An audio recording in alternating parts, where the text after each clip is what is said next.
Hello, everybody, and welcome to our world today, the Unionist perspective. Today, we believe that our topics have quite a nice thread in them in terms of a spotlight on the influence of leadership and potentially the leadership shifts that we are seeing around the world. And our lead story speaks to something that that's probably going to be quite a significant shift in leadership in terms of the nomination of a female admiral to be the chief of naval operations within the Pentagon, which would make her one of the first female to be part of the Joint Chiefs of Staff of the United Nations, the United States. So yeah, I'm gonna start off with that intro and just open it up to the team and see where we go with it. There's a quick question. What's the function of the head of the military branch of the Pentagon? Is it like the chief of army, or is it something else? So the thing that I read was that she's in the Navy and she will be the head of the naval operations. So a branch of what would be their defense, right? But I'm going to leave it to the US people to answer. I'm actually not like super familiar with anything having to do with military, because I always just didn't have much interest in it since I was studying like social justice type stuff, in my past. But yeah, I mean, she would be like the supreme like commander of the Navy. So like just under the president, him being the oh my God, what's the word for this, guys? The commander-in-chief of the armed forces. Yeah.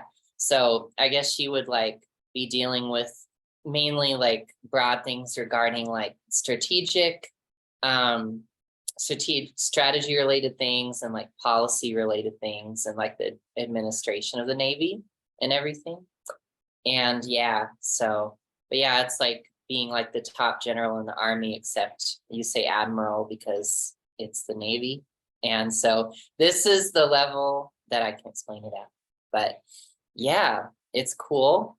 And it certainly has brought up a lot of questions from people with various viewpoints.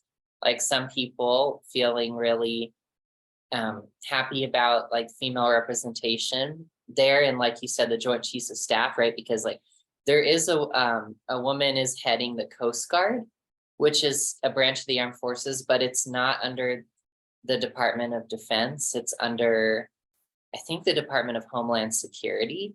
So it's technically not like part of, yeah, it's not part of the Department of Defense, basically.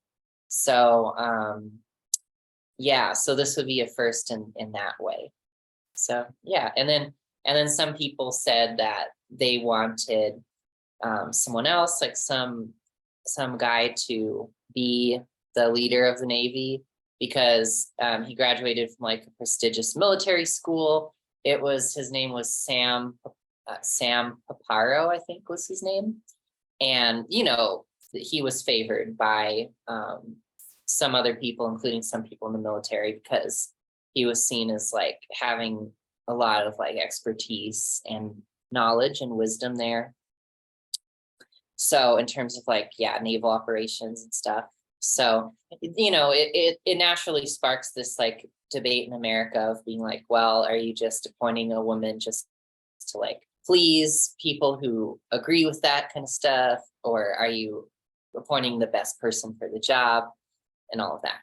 So it's creating that debate. And yeah, I guess that's what we would delve into and like what the dynamics are here between everybody. Yeah. So it's interesting that there's a debate because in that article, it says that she's a 38-year veteran in terms of the Navy, and she was the first 4-star female admiral. So, you know, like comparably, yes, he might have graduated from some prestigious military school, but, you know, there is always the debate of education versus experience, and you kind of have to weigh them up. And often, if we look at recognition of prior learning, experience generally tends to trump education. Yeah, I have to agree with it. And I say, like, he's from prestigious school and he's from the Department of Defense. So obviously, like, big curriculum. But she has experience in both the Navy already and operational services, it seems. So she's like perfect for the job in terms of like the past experiences. And as someone who is in the US Navy, she has the same amounts of like grades, I don't know, like levels and decoration as as the other person that was favored for the job. And I would have to join Grenville there in the sense that sometimes I feel like, for example, in the education system in France, you have to like have several entry exams right now to be able to be a recognized teacher and work in education and go up the ladder. And sometimes like you see someone who has been on the job for like 40 years almost, and there wasn't a requirement for like entry exams at the time, but they're like the best of the profession. Like, well, yeah, for example, I have colleagues like that and I still learn from them to this day, and they're always like evolving. They have this sense of flexibility and this way of working with kids, and it's like perfect. And they're like 60 plus years, and they don't have the masters and like the certificates like we can have today. So it's definitely something about experience in this sense, and especially her experience is perfect. And I understand why she would be a choice. I feel like in a sense, people do recognize that a little bit because there's not a real like very, very big debate about how she's a woman and she's been chosen because she was a woman, and trying to have like positive discrimination there. It's mostly that people just sometimes still think today that maybe having like a full contract job, being fresh out of like the most like prestigious schools of the country is still something that is more relevant than someone with the same amount of experience, but that isn't in those prestigious schools, I guess. Yeah, no, I wanted to mention it was mentioned. I mentioned that he the guy Samuel Paro, he had graduated from this prestigious military academy, but he's been serving too in the military since 1987. So he has like very almost the same amount of experience as the actual nominee, just a little bit less.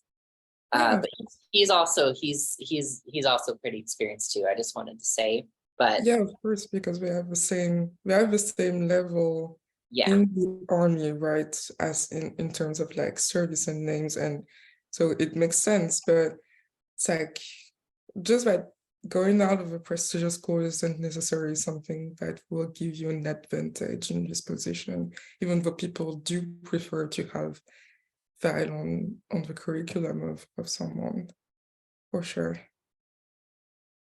Yeah. So, So it's cool. And yeah, I don't know why. One thing too is that like Lisa Franchetti, the nominee, she served for a long time. She was the commander of Navy forces in Korea. So, and that is definitely a demanding job because you're in a place with a lot of international tensions.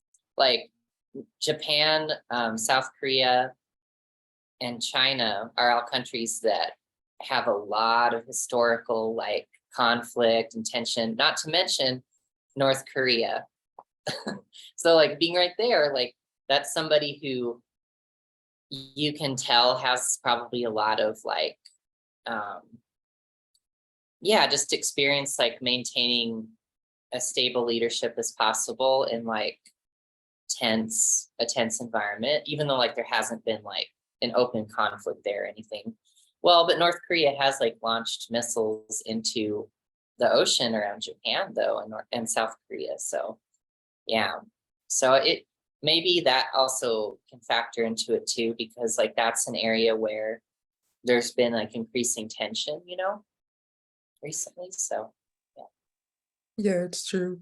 It's mostly that it's been like constant tension, so you have to be really aware of like the local specificities, you know, of each country. And yeah, when we started talking about the Navy, like the first thing that I thought is that if someone has worked on, is qualified to work on something, for example, in the Chinese Sea and a region like that, is probably that they're like super experienced. So it's really impressive that she did work in Korean Sea as well. It's pretty cool. Yeah, it feels like this choice is just a choice for power and change, and I feel into it. It's just like, I feel like Biden really was like, yeah, we're doing this and we're going to show everyone that like we stand with this change and we stand for any and all leadership that is like good and qualified. And we have a wonderful female leader for this, and like, let's do this, That's what I feel from just this change and choice that's happening. Yeah, for sure. Yeah, and it is interesting. I mean, if you look at some of his most recent appointments, let's start with his choice of a running mate. He chose a strong female of color as his vice president. He swore in the first Black woman to sit in the Supreme Court. So he's doing the work that shifts the perception of the capability of female leaders and placing them in very strategic positions, which is necessary to actually bring change. So yes, he's doing the work, but they also have a significant amount of work in terms of proving, because literally this is what will happen. They will have to prove beyond a shadow of a doubt that they are capable. And because they are almost the pioneers in certain spaces, they really don't have the luxury of failure, where potentially some of their male counterparts may have.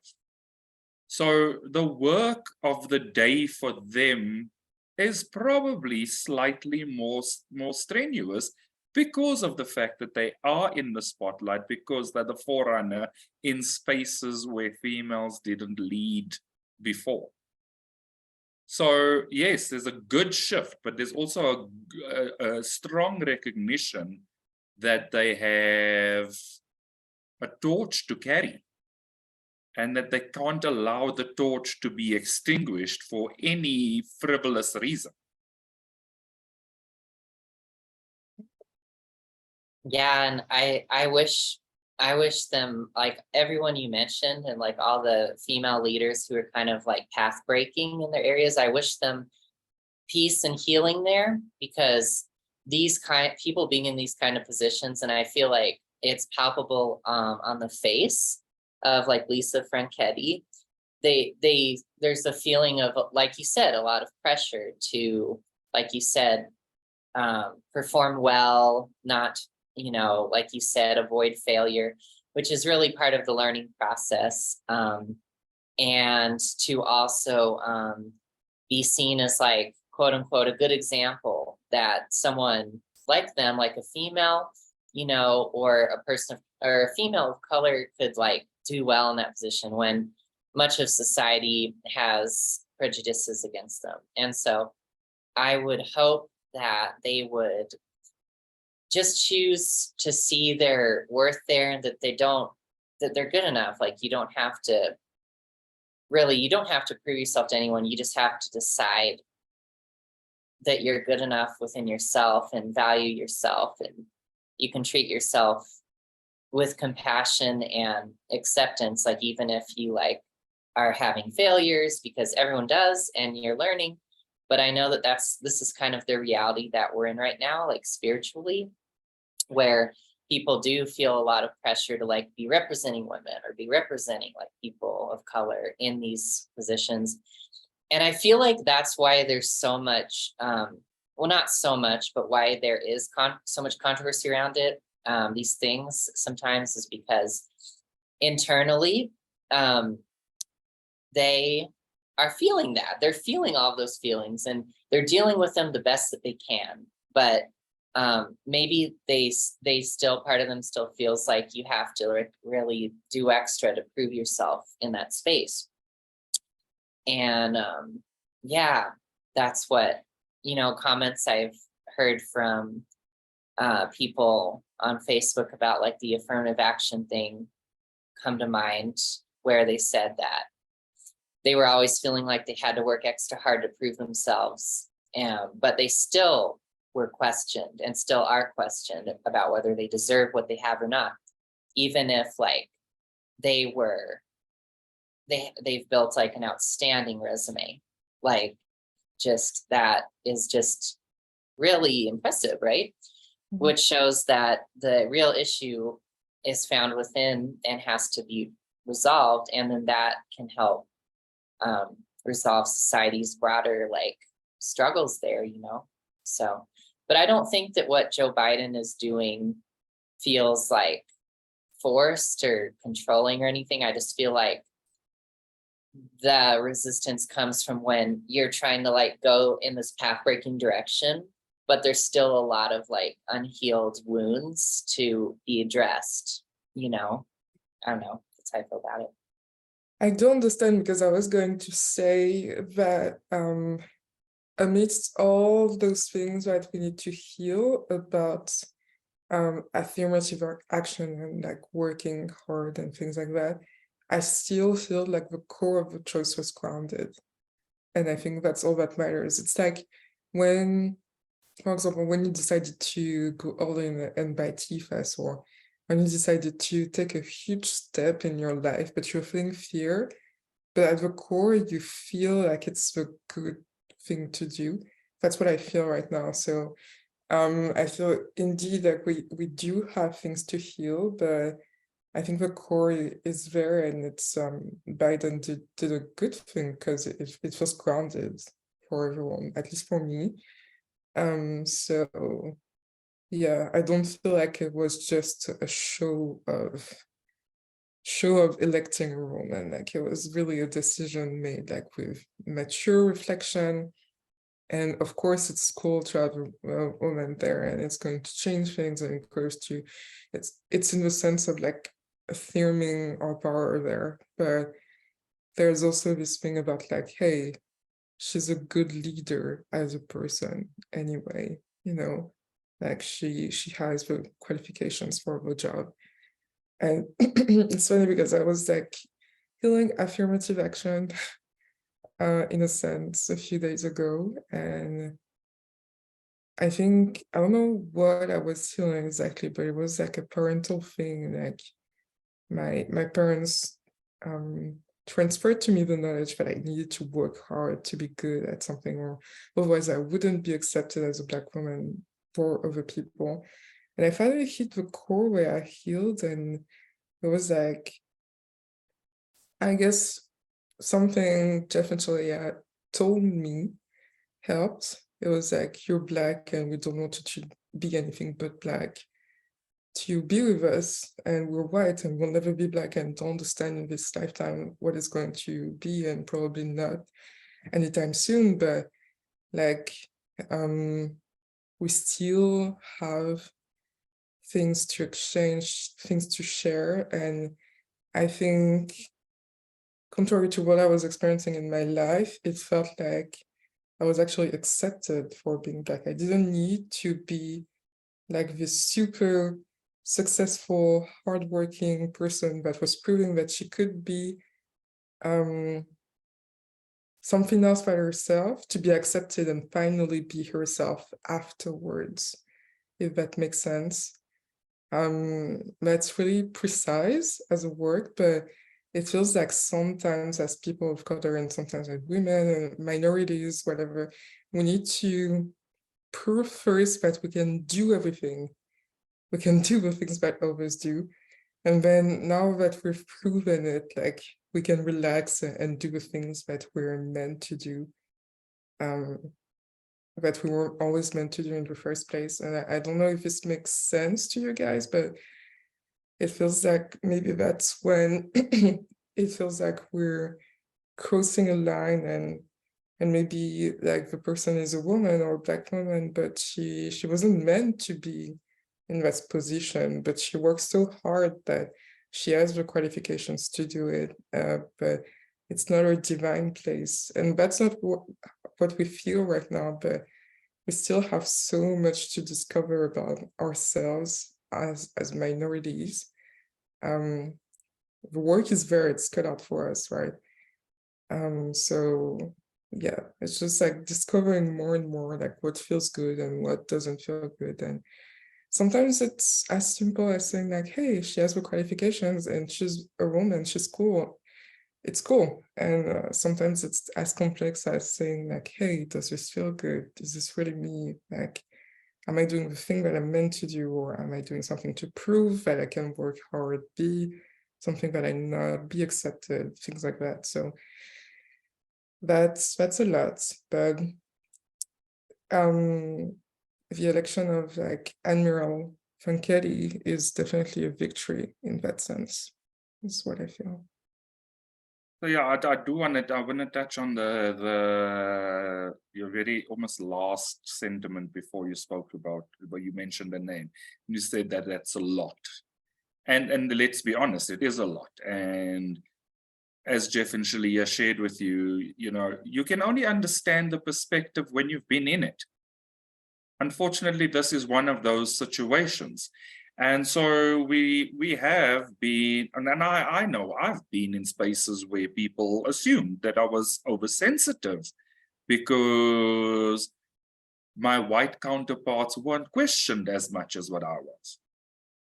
And it made me do my job, almost be tougher and harder in doing my job than other people, because of the fact that I was trying to disprove the sensitivity, which is the absolute opposite of how I operate. I am a highly sensitive person.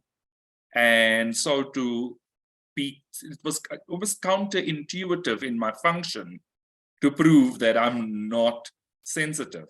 And the fact of the matter is, no matter what we say or do, there is sensitivity attached to dealing with people. And one of the things that's kind of come out in research in the last couple of months is that there's been a downward trend since 2019 in emotional intelligence among both male and female leaders. And only in the last 6 to 12 months have female leaders shifted that trend upward again.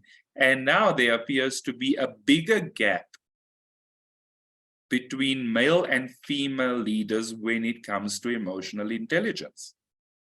And now if we take that and overlay it in the context of defense and armed forces and naval operations and military services, you have to wonder what impact emotional intelligence has on the decisions of leaders in those spaces.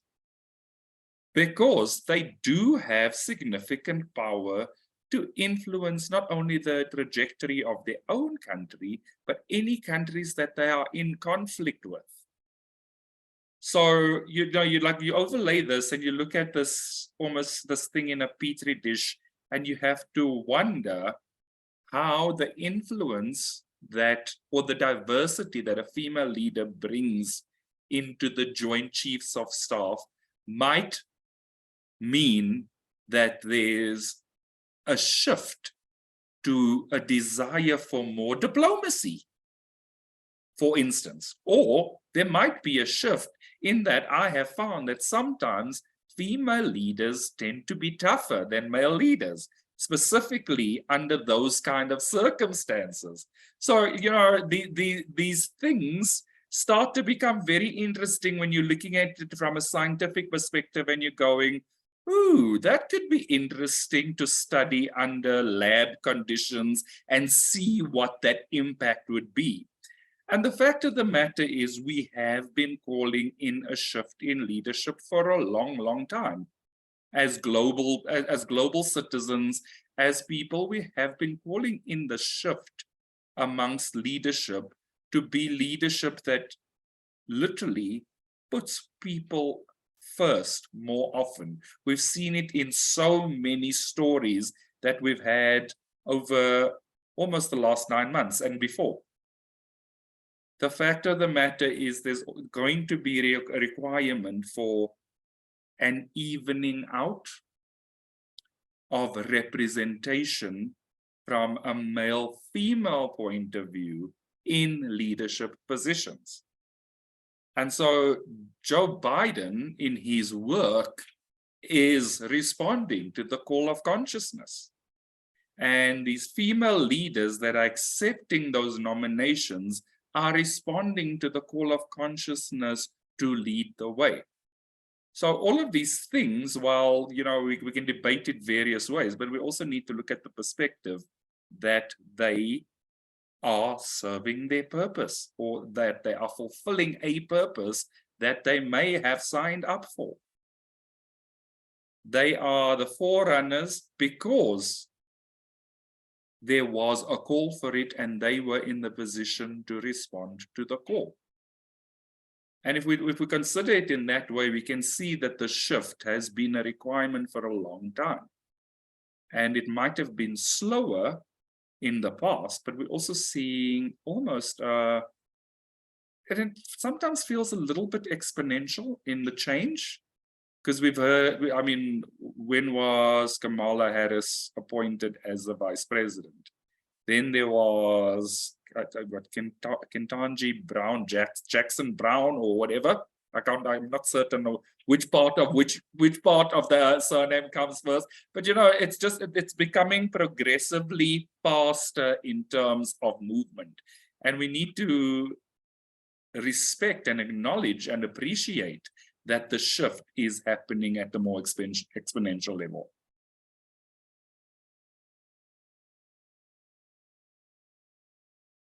And so in that sense, maybe as a transition, we can talk about like if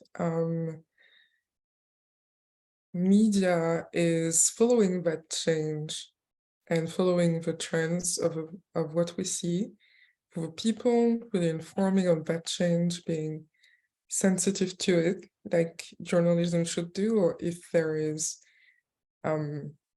maybe some problems with the media because we see more and more people disinterested in not only traditional media, but sometimes like news media as a whole. And that's, for the past few years, we've seen media say like, hey, we're in crisis, so just like $1 of your subscription will save us. But it's like, do we really want to invest in that? Do we see value in that? And I think that's what the article from The Hill that we will share in the chat is about, and I think it demonstrates kind of what media shouldn't be and why people feel bad about it. So I don't know if you guys want to start talking about that, but basically the example at The Hill was talking about at the end of the article was Celeste Burgess, I don't know, which is a criminal with like attempted like homicide and homicide on a body, and trying to like hide it several times before she was caught. And the thing is, the Times put it as a story of abortion. She took an abortion pill and then like somehow hid the body, burned it and things like that. But the truth is that when you read it, it's not a story about abortion. It's a story about criminal activity with an accomplice. And yeah, it feels kind of, because it's like, what did we really read? Like, we wanted to be informed about abortion, but we were informed about a criminal, and does this even make sense? Is it to polarize people and things like that? And so it was very uneasy. There's an uneasiness when you read that and you say like, and sometimes we have to deal with that in our discussion too. It's like, oh, here's the title of the article, this should be interesting to read, and then in the second to last paragraph you see that, oh, maybe the story was about something else, so there is something else to consider. And that was exactly what happened. And it's our job as unionists to like decipher that, but it just feels like the general population doesn't want to deal with that anymore, because obviously who would want to feel bad, just wanted to be informed and feel like they're not really informed, or feeling that they've just been cheated into like reading something that isn't really there. And so yeah, I just wonder like, what do you feel about the article of The Hills? What was the time trying to accomplish there? And maybe we can have a discussion about that and about the people and the reactions to it. Yeah, I guess I just wanted to get clear on like some of the details of the article, because so the article, it seems like, so the article was basically about this this lady, and I think her daughter, yeah, who were in Nebraska and ordered abortion pills, that the daughter was pregnant past the point where you could use abortion pills. And the New York Times was trying to say like, this is a tragic example of what happens with abortion bans, because you're not supposed to use the abortion inducing pills past the first trimester of pregnancy and all of this. This article didn't make clear whether or not that daughter actually used the abortion pills or not to terminate the pregnancy, and if so, what happened. But then says that the mother, I think the mother and the daughter ended up being convicted of like disposing of human skeletal remains and stuff and making false claims about that. The article that we read never said whose, like what human skeletal remains it was, or which, did you guys get that? Like, did it say like this was like? So it seemed like it was skeletal remains of a baby that was altered by the abortion pill, but that's the thing, we're not sure. We would have to read the judiciary case to actually know what this is about, because we don't know. We can interpret that this is it, but we're not sure. Yeah, it's just I see that a lot with a lot of news stories, is that they don't spell out everything like super clearly. I've usually wondered if I've usually either thought that's an issue with the media where they're not very clear and they just want to like put forward whatever their narrative is and they don't really care about informing people fully, or I thought maybe it's me because like maybe I have like attention deficit issues or like it's some neurodivergence thing, because I have always like had issues with comprehending written pieces actually, so I've just worked really hard to get past it. So I don't know if you guys felt the same way, but that was my impression. I was like, what is this article saying? Whose remains were put where? What is this about? What are you saying? But it does seem clear that it was saying the New York Times did this bait and switch where it was like, this is about like someone being persecuted for seeking an abortion. Then it was like, no, actually, it's these people were actually just doing criminal things. Okay. Yeah, Tell so me what you. I have not actually read the article, but just from Oh. the discussion between the two of you so far, you can just see how this article has just sown seeds of discord. And it's something that you spoke to Sage and saying that, does it serve the purpose to actually just polarize people? So, you know, you take the content and you're following the content, and all of a sudden there's kind of like this bait and switch behavior happening. So they have this clickbaity title, so you read it, so you actually enticed to read it, and then you find out something that's probably unrelated to the title in the content. And you kind of have to wonder, like, at which point did journalistic integrity make a stage left exit? Because I recall from when I think I was in my final year of high school. We actually ran a magazine at school, and we had one of South Africa's primary news companies actually mentor us in terms of some of the components of this magazine. And I'd like perfectly remember the editor-in-chief saying to us, there is no value to news that has no integrity. And it was literally drilled into us in this 3-month process of her mentoring us.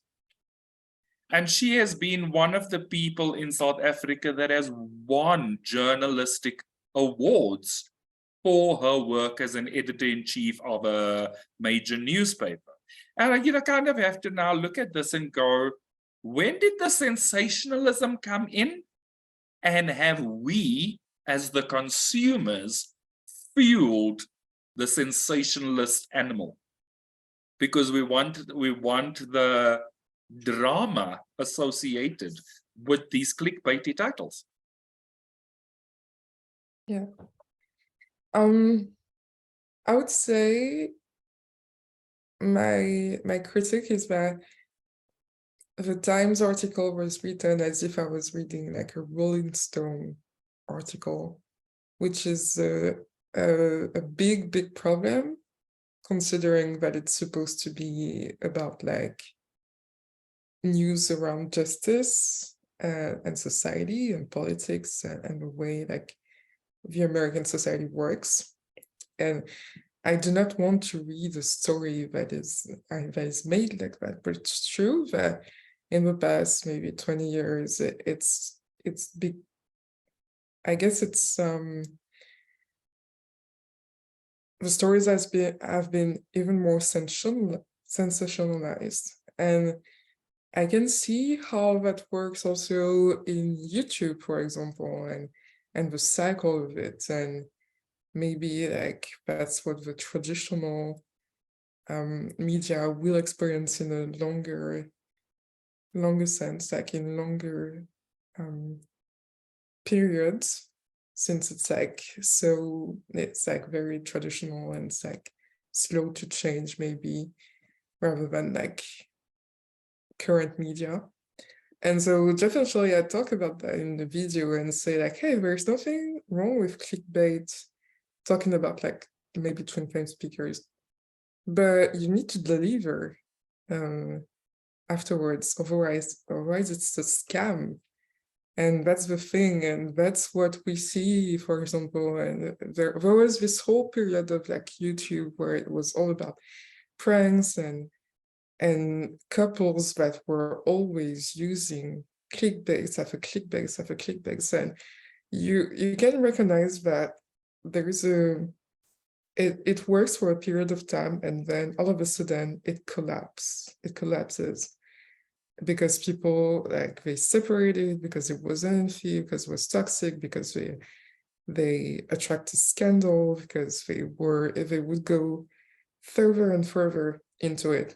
And so what I feel is that probably traditional media is doing that as well.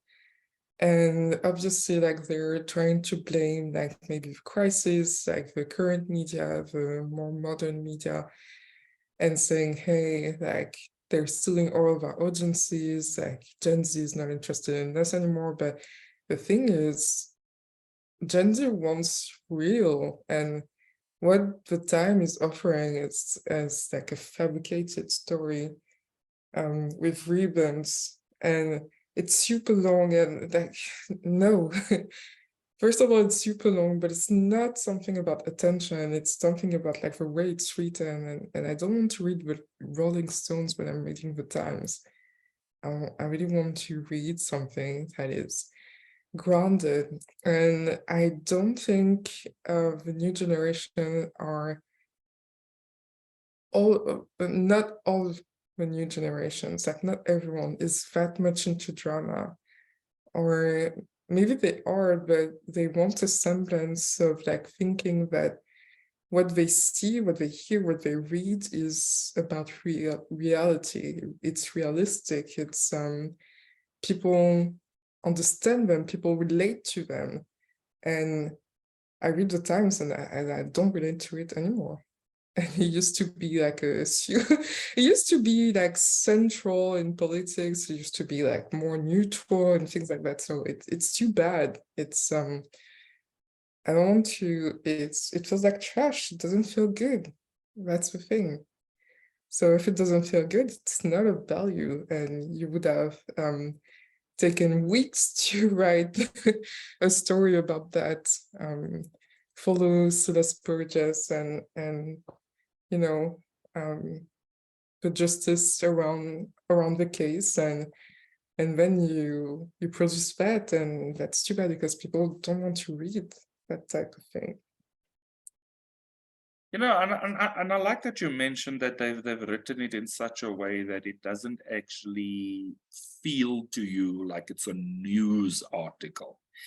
And I remember when we discussed the rolling blackouts in South Africa and reading that story, I also felt like it was this narrator talking about people's general lives and how things may be so, and I like the tone of the article was just what I gave you in that little sentence. And like it just disengages you immediately.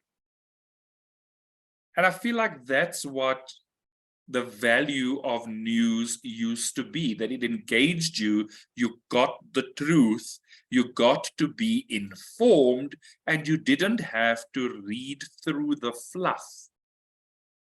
And I just looked at the title of the thing of the article that Jeff shared, and I literally the fluff and the almost smoke and mirrors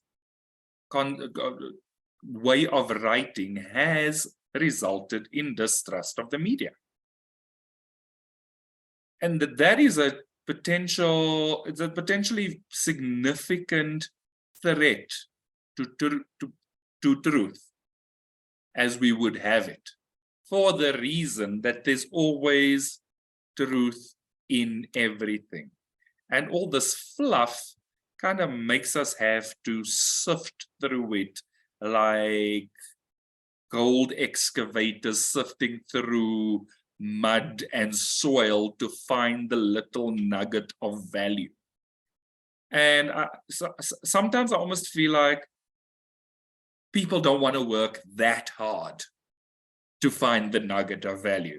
So kind of put the nugget of value more upfront and more visible, and literally take away the candy floss, because not everybody wants it.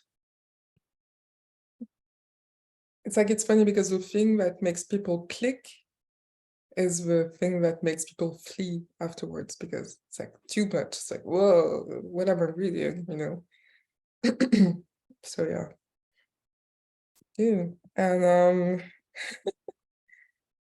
And last story for the day. Maybe Sage wanted to say something. No.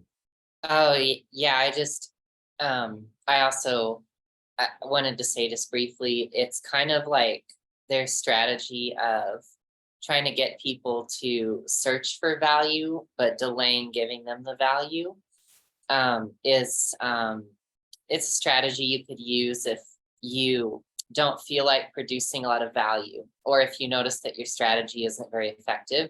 Just kind of lead people along with the carrot on the stick and say, you're going to get something valuable, I promise you. But then just couch it in a bunch of like ridiculous fluff that only reinforces a sense of powerlessness or victimhood, and people might just eat it up, like trying to find the nugget of value, and you're just delaying it. And that's the opposite of what we do here in this community, like the Church of Union and Twin Flames Universe as a company. You know, it's always like, as soon as the value is ready to be shared, we're sharing it, and we're not putting any fluff in it. And it's weird that people think that that's like not a good business model, because like I was just listening to a story on the road about Nintendo and their Legend of Zelda series. And they were basically saying like, yeah, Nintendo, like it wants to release like these versions of these older games that are playable on these new consoles, like very beloved older games.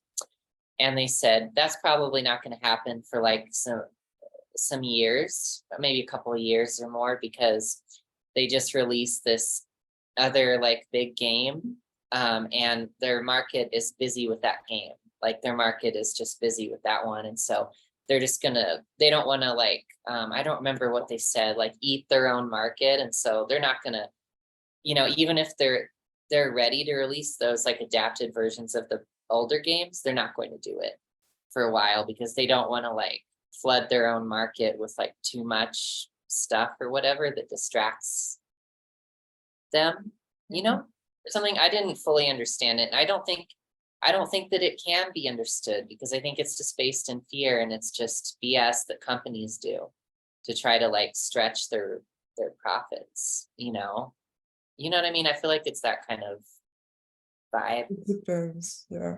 I guess it depends on the company, but yeah, I do agree with that.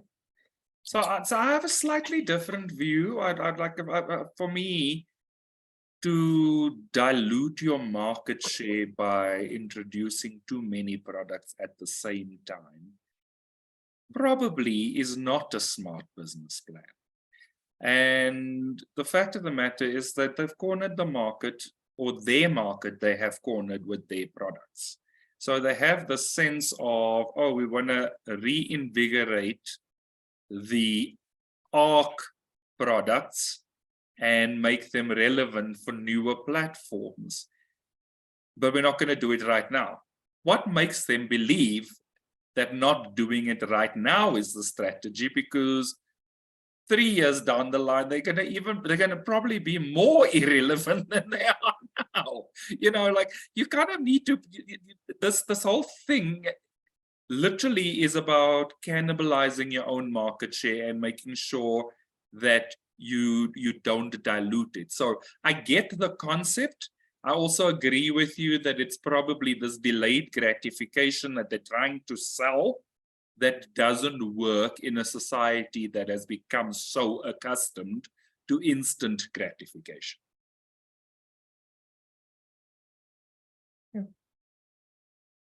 I feel like it's video games, it's a bit different. Like it doesn't work exactly that way. And there is such a thing with digital products specifically as cannibalization of your own content. So yeah, but maybe like there's a little bit of fear in not trying to test it out. Because it hasn't worked in the past, but obviously we're changing. So there may be a point where it changes too, this way of seeing the market. But to go back to news, I would say something that really struck me is that the article from The Hills really said something that is really pregnant in the US society, and it's that media is trying to always blame one party for something happening, and there was a clear anger and blame of like Republicans trying to like you know, I don't know, down the abortion system, even though it's not like all Republicans. And it's something about like trying to point the finger at someone for your problems, even though like New York Times, you know, they're not, I don't know, it's not really like the story happened in Nebraska. So you don't have that much anger towards like abortion laws in New York because you have like a political left system most of the time.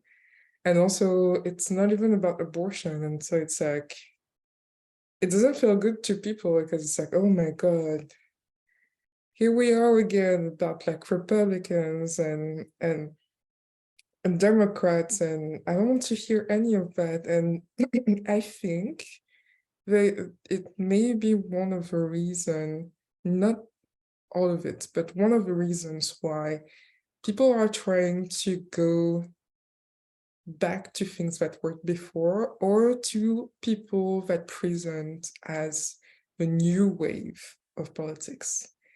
And most of the time, the new waves of politics end up being the extremes of the political spectrum.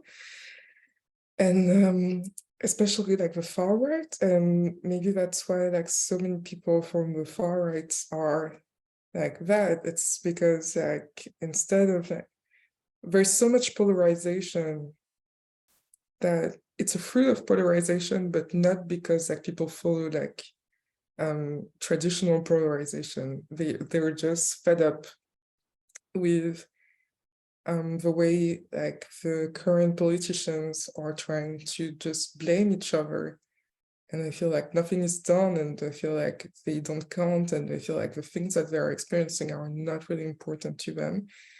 And I guess like we're nearing the end of the life, but I guess that's what we'll see with like Spain in the next few weeks, but that's also what we see in Brazil, in France, in Austria, in the United States, in South American countries, like everywhere, you know, just because I feel like media is just the fruit of a system that doesn't work anymore for people. You know, people are fed up with that, and they're trying to search for perfection they feel they've lost in the traditional system. So that might be like, it's an extension of what we've always talked about, and I'm curious to know like what you guys feel about that. But the fact is that in the past decades, like it was always like, oh, the Republicans did this or the Democrats did this, and I think just as much as I'm fed up about reading this fluff, I think people are fed up about like just having people gunning down each other instead of like talking about the real problems, you know? I have to laugh because like it just brings to mind that, and it's a very rudimentary and quite base little analogy, but it literally says, like nothing brings our souls together like something that doesn't have anything to do with them. And the fact of the matter is, it's just that constant polarization, that vilifying of the other. And so the behavior is, if we can all point a finger together, we are friends and we're gonna rally each other. And so that is what our common ground is. And if you really unpack what is truly at the core of their commonality, there's very little. But because they're all pointing a finger in the same direction, it seems to unify them. And I think this is what politics is starting to do. It's kind of sowing the seeds of separation. And so we do need to kind of just like be cognizant all the time to point out where that separation needs to be healed, because these news stories are sowing the seeds of separation. Politics are sowing the seeds of separation. It's kind of like this art of war crap that has become a very baseline thing, like divide and conquer. And it's literally what is happening. It's happening in South African politics as well. We have little break off smaller parties, people follow them, but that means there's no unification to actually challenge the ruling majority. And I'm not encouraging battling, but there needs to be a debate and a challenge, and that's not happening because there's a lot of divide and conquer behavior. So, we all point a finger together, which makes the other wrong and us safe in our little cohesive nest of finger pointers.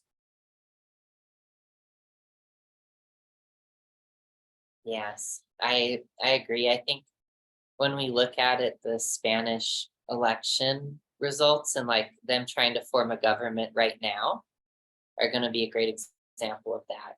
But yeah, because the media was really trumping up, to use a funny word in this case. They were really trumping up the possibility of like big far right victories, and that Spain would again be ruled by fascists, or not quite fascists. They wouldn't call themselves that nowadays, but pretty much, right? And that they would be ruled by like a far right or a right wing coalition. And it's like the far right party in Spain actually ended up losing seats, mainly to the more center right party. And then in trying to form a government, the left wing elements of the government are needing to like get cooperation from this Catalonia separatist party. So the Catalan, representing the Catalan people, and saying like they want their more independence from the Spanish government. And the Catalan party is trying to extract these concessions from the other parties, liberal parties, like if you want to form a government, you're going to have to like do what we say and all this. It just seems like a big continuation of everything that you said, Granville, about like that whole like mentality. Yeah, that you described. So we'll get more into that later. That requires that has a lot of moving parts, just like all of Spanish history, I feel. So we're gonna have to get into that and kind of suss out the truth there, and hopefully we can bring peace. Yes, that is all. Awesome. That's a perfect note to end on, since we have reached our hour. So thank you to everybody for the conversation and to the people that have followed us. Also, please feel free to like and subscribe to our Church of Union YouTube channel, where you'll find all our previous content. And we look forward to seeing all of you next week. Thank you, everybody. Bye-bye.